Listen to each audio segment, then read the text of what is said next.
मनीष अग्रवाल जी, मैं दो उदाहरण रखता हूं स्पेसिफिक। जमीन जायदाद दुकान मकान की रजिस्ट्री कराने जाओ, वहां महिला नहीं होती है। अशोक भाई इसको नोट किया जाए, वहां महिला नहीं बैठी होती, वो कहती है सब हटाओ और कैमरा बीच में खड़े हो, इधर नहीं, इधर बीच में आओ और पास आओ, है। फिर देखता, फिर कंप्यूटर बटन दबा देता, तब फोटो खींचती है। आपका नाम सईदा बानो हो या शकुंतला हो, इससे कोई डैम फर्क नहीं, ठीक। स्कूटी चलानी हो चाहे चलाना हो ट्रक, लाइसेंस बनवाने जाओ वहां भी यही होता है। क्या पुरुष है वो सब देख रहा है और फोटो दर्ज कर रहा है आपकी, तभी ना होता है। वहां इस्लाम खतरे में नहीं। अमिताभ चुनाव होगा जी तो जो इस्लाम खतरे में आ जाएगा क्या? इस्लाम भी चुनाव देखकर ही खतरे में आता है, बाकी जगह फ्री है। कहता है अभी खतरा नहीं, चुनाव आएगा तो खतरा आएगा। धार्मिक भावनाएं जो हैं वो चुनाव में ही आहत क्यों होती हैं? अमिताभ जी, इस्लाम का असली उपयोग चुनाव के वक्त ही राजनीतिक पार्टियां करती है, इसलिए सिर्फ यहीं पे आहत होती है, बाकी जगह वो उपयोग नहीं करती। निकाह भी बुर्का पहन के नहीं होता है, उसमें लोगों को दावत के लिए भी बुलाया जाता है, हजारों आदमियों को इकट्ठा भी करा जाता है, वहां पे कोई परहेज नहीं होता। लेकिन जब चुनाव में वोट डालना है तभी सिर्फ ये परहेज ध्यान आता है, क्योंकि राजनीतिक पार्टियों ने इसको एक चुनावी मुद्दा बना रखा है। और मुझे ऐसा लगता है, आपकी नॉलेज में मुझसे कहीं ज्यादा होगा, कि पहले इस तरीके से चुनाव प्रभावित भी करा जाता था। आज वो चुनाव प्रभावित नहीं करा जा रहा। हम लोग इतनी योजनाओं की भारत कर रहे हैं, डायरेक्ट बेनिफिट ट्रांसफर से जितनी भी योजनाएं आती हैं उसका भारत में हर जाति हर वर्ग समान रूप से लाभ लेता है। और वहां पे जाने का कोई परहेज नहीं करता कि मैं किस धर्म से हूँ, मेरी आस्था क्या है, मुझे ज्यादा से ज्यादा मिले, जल्दी से जल्दी मिले, सब लोग ये कोशिश करते हैं। और जब मताधिकार का प्रयोग करना होता है तभी राजनीतिक पार्टियां इस मुद्दे को उठाती हैं। उसके अलावा साल में या कभी भी ये राजनीतिक मुद्दा सुनाई में नहीं आता। इससे ये पता चलता है कि इस्लाम सिर्फ और सिर्फ वोट डालते वक्त खतरे में होता है, क्योंकि ये निर्धारित करना होता है कि ये वोट हमारे फेवर में आएगा या नहीं आएगा। बाकी टाइम इस्लाम को पूरी छूट होती है कि लोग उसको जैसे चाहे फॉलो करें, जैसे चाहे मनाए। और राजनीतिक पार्टियों को यह ध्यान रखना होगा कि अब ये मुद्दे बहुत दिन तक नहीं चलते हैं, इतने रिपरकशन के बाद भी नहीं चलते। अभी मैं दिल्ली की एक चीज देख रहा था जहाँ पे 40% मुस्लिम आबादी और 65% वोटिंग हो चुकी है अब तक। तो वो सब मताधिकार जो है हमें बताएंगे 8 तारीख को कि कहाँ पे क्या फर्क उससे आ रहा है। जी अशोक भाई, 9 सीटों पर चुनाव हुआ था तब भी ये मसला उठा, लोकसभा का चुनाव हुआ तब भी ये मसला उठा। हर चुनाव में ये मसला उठता है कि इस्लाम खतरे में है, बेअदबी हो रही है इस्लाम के साथ। औरत का चेहरा देखे, दुनिया भर में चेहरा दिखा रहे हैं, वोट डालने जाएंगे तो फिर रूठ जाएंगे बोला। अरे भाई कोई घर का मामला थोड़ी ना कि गुड्डू के अब भाई देखेंगे चेहरा। चुनाव है भैया, या तो चेहरा दिखाने पड़ेगा, नहीं या तो वोट ना डालो, और वोट डालोगे तो चेहरा तो दिखाना पड़ेगा।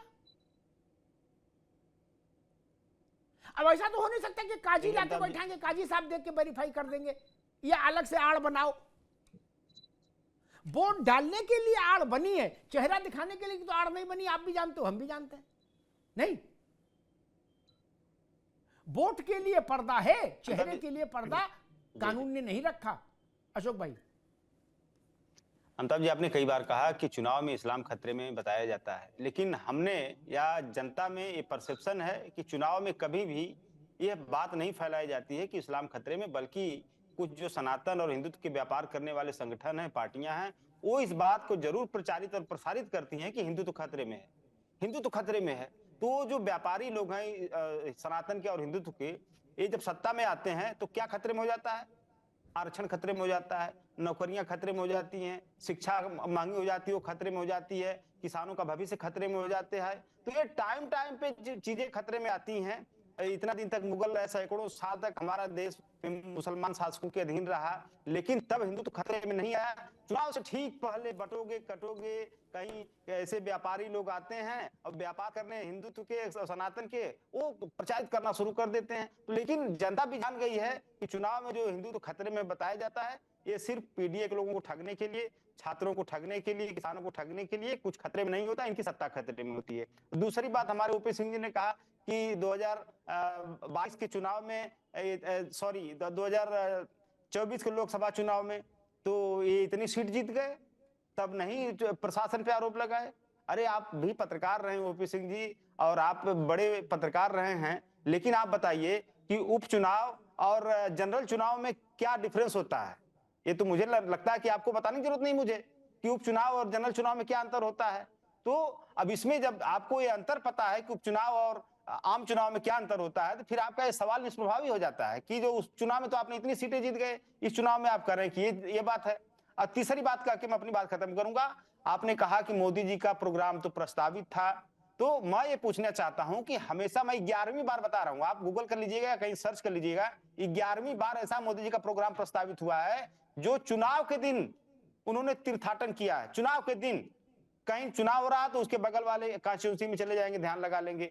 कहीं चुनाव हो रहा 2019 में, मैं देख रहा था अभी 19 मई 2019 को मैंने आपको चर्चा किया था कि केदारनाथ की गुफा में चले गए थे, ध्यान मुद्रा में लाइट कैमरा एक्शन था। तो ये चुनाव के ही साथ उनका संजोग बैठता है, ये प्रयोग है, संजोग है या क्या है, ये तो वही बताएंगे, उनका संगठन बताएगा। जी ठीक है। एक जानकारी मैं दे दूं, सबके लिए अच्छी जानकारी है, चुनाव तो आते आते रहेंगे। 77 में जब इंदिरा गांधी ने चुनाव कराने का फैसला किया तो वो कुंभ नहाने आई चुनाव से पहले। क्या भारत में भारत का निर्वाचित प्रधानमंत्री को कुंभ नहाना ही चाहिए? क्यों नहीं नहाना चाहिए? मैं तो कहता हूं नहाना ही चाहिए। इंदिरा गांधी से लेकर मोदी के बीच में प्रधानमंत्री रहते हुए कोई नहीं नहाया, ये कोई अच्छी बात नहीं है। भारत के लोक मंगल का, भारत के लोक जीवन का सबसे बड़ा धार्मिक सांस्कृतिक समागम, जो विश्व में ऐसा कोई दूसरा इसके समतुल्य नहीं, वह भारत की जनता के वोट से चुनने जाने वाला प्रधानमंत्री वहां जाकर माथा क्यों नहीं टेके? टेकना चाहिए, यह अच्छी बात है। लोकतंत्र का मतलब क्या? लोक की भावना का सम्मान। लोक स्वामी है और बाकी लोग लोक सेवक हैं। स्वामी केवल लोक है, बाकी सब सेवक। हम चाकर रघुवीर के। रघुवीर कौन है? वो भारत के 150 करोड़ जनता है। नेता भी लोक सेवक है अशोक भाई, अधिकारी भी लोक सेवक है, और हमने तो संविधान में लिख दिया लोक सेवक शब्द, ताकि किसी को मुगालता ना हो। तो सेवक को अपने मालिक लोक की भावनाओं के साथ चलना ही चाहिए, ये अच्छी बात है। ओपी सिंह जी, कई आरोप लगाए हैं अशोक जी ने, रिस्पॉन्ड करिए। अमिताभ जी, एक अशोक यादव जी ने इस देश की सारी विपक्षी पार्टियां इस समय एक आरोप लगा रही हैं कि भारतीय जनता पार्टी हिंदुत्व की बात करने लगी है। कहाँ मंदिर, कहाँ मस्जिद, क्यों निकलने लगे 150 साल बाद, 50 साल बाद भोलेनाथ बाबा कहीं निकल रहे हैं, कहीं बनारस में निकल रहे हैं, कहीं संभल में निकल रहे हैं, कहीं काम। ये पहले क्यों नहीं निकलते थे? ये भारतीय जनता पार्टी की सरकार के आने के बाद ये भगवान लोग अचानक प्रकट क्यों होने लगे? दो बातें बताना चाहता हूं। भारतीय जनता पार्टी हिंदुत्व, हिंदू और उसकी जो सनातन धर्म है उसके साथ है, खुलेआम है। नंबर एक, ये यहाँ का हिंदू जाग चुका है। ये अशोक यादव भी जाग चुके हैं, लेकिन अब ये अपनी पार्टी से बंधे हुए इसलिए डिबेट पर नहीं जागेंगे। ये भी जाग चुके हैं हिंदुत्व को लेकर, अपने घर चर्चा करते होंगे कि जो पश्चिम बंगाल में हो रहा है गलत हो रहा है, कर्नाटक में हो रहा है गलत हो रहा है, तेलंगाना में हो रहा है गलत हो रहा है, पाकिस्तान में हो रहा है गलत हो रहा है, बांग्लादेश में हो रहा है गलत। और ये मोदी और योगी ये 80% के साथ क्यों खड़े हो गए भाई? ये हिंदू जाग क्यों गया? भारतीय जनता पार्टी के राज में ही हिंदू क्यों जागा? भारतीय जनता पार्टी के राज में ही राम मंदिर क्यों बना? भारतीय जनता पार्टी के राज में ही काशी, मथुरा और सारे अयोध्या का जो है ये कायाकल्प सुंदरता क्यों हो रही है? भारतीय जनता पार्टी के राज्य में ही काशी में, अयोध्या में, प्रयाग में और जहां जहां देवी देवता हैं, करोड़ों की संख्या में दर्शनार्थी और भक्त आ रहे हैं, देश से नहीं विदेश से आ रहे हैं। क्यों ये पर्यटन केंद्र भारतीय जनता पार्टी के बन गया? क्यों यहाँ पर जो है पूरी दुनिया में ये मानचित्र पर आ गया काशी, मथुरा और ये सारी अयोध्या? ये इनको प्रॉब्लम है। इनका आप देखिए लड़ाई इसमें है कि कौन हिंदुओं को गाली देगा, बढ़ चढ़ करके तुष्टीकरण की राजनीति करेगा, क्योंकि भाईजान का वोट बढ़ते न पाओ। आपने देखा कई मामले में, इसी उत्तर प्रदेश में राहुल गांधी और अखिलेश में ये होड़ चली थी कि पहले तुम कि पहले हम, पहले तुम बाजी मारोगे मुसलमानों के पहले हम। आपने देखा होगा वीडियो में कल देख के बड़ा आश्चर्यचकित हुआ।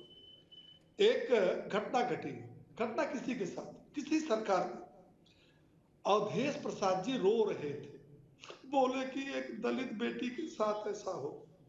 लेकिन उस वीडियो को भी देखा हूं जब निषाद की बेटी के साथ बलात्कार हुआ और हंसते हुए कहा ये मोहित खान कब से हमारी पार्टी में है, ये नहीं है, मैं इसको कोई जानता उनता नहीं, ये रेप क्या हुआ इससे में कोई लेना देना नहीं।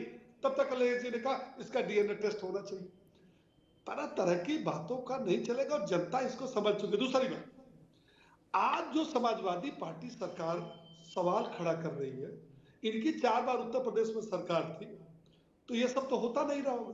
पुलिस जो है आईडी चेक नहीं करती रहेगी, शांति व्यवस्था नहीं लागू करती होगी, अतीक अहमद और मुख्तार की तरह छूट होगी, खुलेआम जीर पर भाईजान चले, पुलिस पीछे पीछे, भाईजान आगे आगे, ऑटो की मऊ में और प्रयागराज में लूट, वो नहीं हो पाएगी जी, वो नहीं हो पाएगी भारतीय जनता ठीक, पार्टी की ठीक सरकार जो ठीक आप है, चाहते ओवैसी हैं। जी। और कौन सी अशोक यादव, आप कोई बच्चे तो हैं नहीं, क्या आपकी सरकार 4 बार थी तो वहां आईडी का मिलान नहीं होता था, वहां पुलिस तैनात नहीं होती थी, वहां ये सारी चुनाव आयोग की व्यवस्था नहीं थी। और 2024 के लोकसभा चुनाव के अलावा कोई ऐसा चुनाव बताइए जिसमें आपने चुनाव आयोग पर सवाल न खड़ा किया हो। 2024 लोकसभा में उत्तर प्रदेश में आपने कोई सवाल नहीं खड़ा किया, न ईवीएम पर, न ठीक है DVM ओपी सिंह जी, पर, अभी न रुकना चुनाव होगा, अब आयोग समय पर, कम है, अब और न ठीक है। प्रसाद। थोड़े में ज्यादा स्वाद यही तो है इसकी खास बात। वाओ मम्मा क्या स्वाद है, अरे मेरे राजा। प्रायोजक हैं cancer healer centre, a new beginning.